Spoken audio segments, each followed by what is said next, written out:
नमः शिवाय। आज हम शिव पुराण कथासार का वायव्य संहिता का उत्तराखंड का दूसरा पाठ पढ़ने जा रहे हैं। उसका पहले हमने पढ़ा था उपमन्यु द्वारा श्री कृष्ण को पाशुपत ज्ञान का उपदेश, शिव और शिवा की विभूतियों का वर्णन, प्रणव की महिमा, भगवान शिव के प्रति श्रद्धा भक्ति की आवश्यकता प्रतिपादन। आज हम पढ़ेंगे वर्ण धर्म, नारी धर्म आदि का वर्णन। महादेव जी कहते हैं, मैं अब वर्ण धर्म का वर्णन करता हूँ। तीनों काल स्नान, विधिवत शिवलिंग पूजन, दान, ईश्वर प्रेम, सदा और पवित्र, दया, सत्य भाषण, संतोष, आस्तिकता, अहिंसा, लज्जा, श्रद्धा, स्वाध्याय, योग, ब्रह्म धर्म का पालन, उपदेश श्रवण, तपस्या, क्षमा, शौच, निषिद्ध वस्तु का सेवन न करना, भस्म धारण करना, रुद्राक्ष की माला पहनना और मद्य तथा मद्य की गंध तक का त्याग, ये सभी वर्णों के सामान्य नियम है। इसके बाद ब्राह्मण, क्षत्रिय, वैश्य, शूद्र के विशेष धर्म का वर्णन करने के अनंतर महादेव जी नारी धर्म का वर्णन करते हुए कहते हैं कि स्त्रियों के लिए पति की सेवा ही सनातन धर्म है। यदि पति की आज्ञा हो तो नारी मेरा पूजन भी कर सकती है। जो स्त्री पति की सेवा छोड़कर व्रत में तत्पर होती है वो नरक में जाती है। इसके अनंतर भगवान शिव विधवा स्त्रियों के सनातन धर्म का वर्णन करते हुए कहते हैं कि व्रत, दान, तप, शौच, भूमि शयन, केवल स्त्रियों में ही भोजन, केवल रात्रियों में ही भोजन, सदा ब्रह्मचर्य का पालन, भस्म अथवा जल से स्नान, शांति, मौन, क्षमा, विधि पूर्वक सभी जीवों को अन्न का वितरण, एकादशी आदि पर्वों पर विधिवत उपवास एवं मेरा पूजन, ये विधवा स्त्रियों के धर्म है। महादेव जी आगे कहते हैं, जिनका चित्त भगवान शिव में लगा है और जिनकी बुद्धि सुस्थिर है, ऐसे लोगों को इहलोक में और परलोक में सर्वत्र परमानंद की प्राप्ति होती है। ओम नमः शिवाय। इस मंत्र से सब सिद्धियां सुलभ होती है। अतः परावर विभूति, उत्तम मध्यम ऐश्वर्य की प्राप्ति के लिए इस मंत्र का ज्ञान प्राप्त करना चाहिए। पंचाक्षर मंत्र के महात्म्यों का वर्णन। श्री कृष्ण बोले, महर्षि प्रवर, अब मैं आपसे पंचाक्षर मंत्र के महात्म्यों का तत्वतः वर्णन सुनना चाहता हूँ। उपमन्यु कहते हैं, देवकी नंदन, ये पंचाक्षर मंत्र वेद के सार तत्व है, मोक्ष देने वाला है, शिव की आज्ञा से सिद्ध है, संदेह शून्य है तथा शिव स्वरूप वाक्य है। इस मंत्र में अक्षर तो थोड़े ही है, पर यह मंत्र महान अर्थ से संपन्न है। यह नाना प्रकार की सिद्धियों से युक्त दिव्य लोगों में को निर्मल एवं प्रसन्न करने वाला तथा परमेश्वर का गंभीर वचन है। सर्वज्ञ शिव ने संपूर्ण देहधारियों के सारे मनोरथ की सिद्धि के लिए इस ओम नमः शिवाय मंत्र का प्रतिपादन किया है। ये आद्य षडाक्षर मंत्र संपूर्ण विद्याओं का बीज है। जैसे वट के बीज में महान वृक्ष छिपा हुआ है, इसी प्रकार अत्यंत सूक्ष्म होने पर भी इस मंत्र को महान अर्थ से परिपूर्ण समझना चाहिए। ओम इस एकाक्षर मंत्र में तीनों गुणों से अतीत, सर्वज्ञ, सर्वकर्ता, द्युतिमान, सर्वव्यापी प्रभु शिव प्रतिष्ठित है। ओम नमः शिवाय, यह तो षडाक्षर शिव वाक्य है। इतना ही शिव ज्ञान है और इतना ही परम पद है। यह शैव विधि वाक्य है, अर्थवाद नहीं। यह उन्हीं शिव का स्वरूप है जो सर्वज्ञ, परिपूर्ण और स्वभावतः निर्मल है।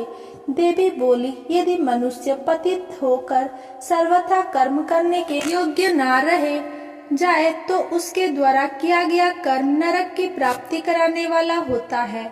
ऐसी दशा में पतित मानव इस विद्या द्वारा कैसे मुक्त हो सकता है? महादेव जी ने कहा, यदि पतित मनुष्य मोहबस अन्य मंत्रों के उच्चारण पूर्वक मेरा पूजन करे तो वह नरकगामी हो सकता है, परंतु पंचाक्षर मंत्र के लिए ऐसा प्रतिबंध नहीं है। जो भक्ति पूर्वक पंचाक्षर मंत्र से एक बार मेरा पूजन कर लेता है, वो इस मंत्र के ही प्रभाव से मेरे धाम में पहुंच जाता है। मंत्र जप की विधि। जो प्रतिदिन स्वयं से रहकर केवल रात में भोजन करता है और मंत्र के जितने अक्षर है उतने लाख का 4 जप आदर पूर्वक कर लेता है, वो पौरश्चरणिक कहलाता है। जो पुरुषचरण करके प्रतिदिन जप करता रहता है, उसके समान इस लोक में दूसरा कोई नहीं है। जप 3 प्रकार से किया जाता है, जिसमें मानस जप उत्तम है, उपांशु जप मध्यम है तथा बचिक जप उससे निम्न कोटि का माना गया है। जप करते समय क्रोध, मौन, छींकना, थूकना, जभाई लेना तथा कुत्ते और नीच पुरुषों की ओर देखना वर्जित है। यदि कभी ऐसा हो जाए तो आचमन करे अथवा शिवा का स्मरण करे या प्राणायाम करे। सदाचारी मनुष्य शुद्ध भाव से जप और ध्यान करके कल्याण का भागी होता है। आचार परम धर्म है, आचार उत्तम धन है, आचार श्रेष्ठ विद्या है और आचार ही परम गति है। आचारहीन पुरुष संसार में निंदित होता है और परलोक में भी सुख नहीं पाता। इसीलिए सबको आचारवान होना चाहिए। आचार परमो धर्म, आचार परमो धनम, आचार परमा विद्या, आचार परम गति। सदाशिव भगवान शंकर भगवती पार्वती से कहते हैं, सदाचार से हीन, पतित और अंत्यज का उद्धार करने के लिए कलयुग में पंचाक्षर मंत्र से बढ़कर दूसरा कोई उपाय नहीं है। चलते फिरते, खड़े होते तथा स्वेच्छानुसार कर्म करते हुए अपवित्र अथवा पवित्र मनुष्य द्वारा जप करने पर भी यह मंत्र निष्फल नहीं होता। किसी भी अवस्था में पड़ा हुआ मनुष्य यदि मुझ में उत्तम भक्ति भाव रखता है तो उसके लिए यह मंत्र निस्संदेह सिद्धि ही होगा। फिर भी छोटे छोटे कुछ फलों के लिए सहसा इस मंत्र का विनियोग नहीं करना चाहिए, क्योंकि यह मंत्र महान फल देने वाला है। इसके अनंतर उपमन्यु ने साधक संस्कार और मंत्र महात्म्यों का वर्णन करते हुए कहा कि साधक को बिना भोजन किए ही एकाग्रचित होकर 1 सहस्त्र मंत्र का जप करना चाहिए। ऐसा करने से वो इस लोक में विद्या, लक्ष्मी तथा सुख पाकर अंत में मोक्ष प्राप्त कर लेता है। नित्य नैमित्तिक कर्म में क्रमश जल से, मंत्र से और भस्म से भी स्नान करके पवित्र होकर, शिखा बांधकर, यज्ञोपवीत धारण कर, कुश की पवित्र हाथ में ललाट में त्रिपुंड लगाकर, रुद्राक्ष की माला लिए पंचाक्षर मंत्र का जप करना चाहिए। नित्य नैमित्तिक कर्म का वर्णन। श्री कृष्ण के द्वारा नित्य नैमित्तिक कर्मों के सुनने की इच्छा करने पर उपमन्यु जी कहते हैं, प्रातः काल शयन से उठकर अपने दैनंदिन कर्म का भली भांति चिंतन करके अरुणोदय काल में शौच, दंत धावन आदि कार्यों से निवृत्त होकर विधिवत किसी पवित्र नदी, सरोवर अथवा घर में ही प्रातःकालीन स्नान कर शुद्ध वस्त्र धारण करना चाहिए। यदि जल से स्नान करने में व्यक्ति असमर्थ हो तो भीगे हुए शुद्ध वस्त्र से अपने संपूर्ण शरीर को पोंछना चाहिए। भस्म स्नान अथवा मंत्र स्नान शिव मंत्र से करना चाहिए। इसके बाद महादेव का ध्यान करके सूर्य स्वरूप शिव को अर्घ्य प्रदान करना चाहिए।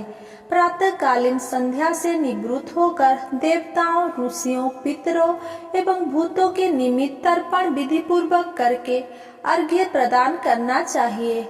इसके अनंतर उपमन्यु जी ने करन्यास की विस्तृत विधि का वर्णन करते हुए ये निर्देश किया कि ललाट पर भस्म से स्पष्ट त्रिपुंड लगाएं। इसके साथ ही दोनों भुजाओं में हृदय स्थल पर तिलक लगाकर सिर पर, कंठ में, कान में तथा हाथ में रुद्राक्ष को धारण करें। अपवित्र अवस्था में रुद्राक्ष धारण नहीं करना चाहिए। बताई गई रीति से न्यास द्वारा अपने में शिव तत्व का आधान करके तथा पशु भावना का त्याग करके मैं शिव हूँ, इस प्रकार विचार कर शिव कर्म करें। कर्म यज्ञ, तप यज्ञ, जप यज्ञ, ध्यान यज्ञ तथा ज्ञान यज्ञ, ये 5 प्रकार के यज्ञ कहे गए हैं। इन 5 यज्ञों में ध्यान यज्ञ तथा ज्ञान यज्ञ की विशेष महिमा है। जिसने ध्यान तथा ज्ञान प्राप्त कर लिया उसने मानो भवसागर पार कर लिया है। ज्ञान से ध्यान योग सिद्ध होता है और पुनः ध्यान से ज्ञानोपलब्धि होती है। इन दोनों से मुक्त हो जाती है। अगर मेरा ये वीडियो आपको पसंद आया हो तो मेरा वीडियो को लाइक, कमेंट, शेयर करें एंड मेरा चैनल को सब्सक्राइब करें। धन्यवाद।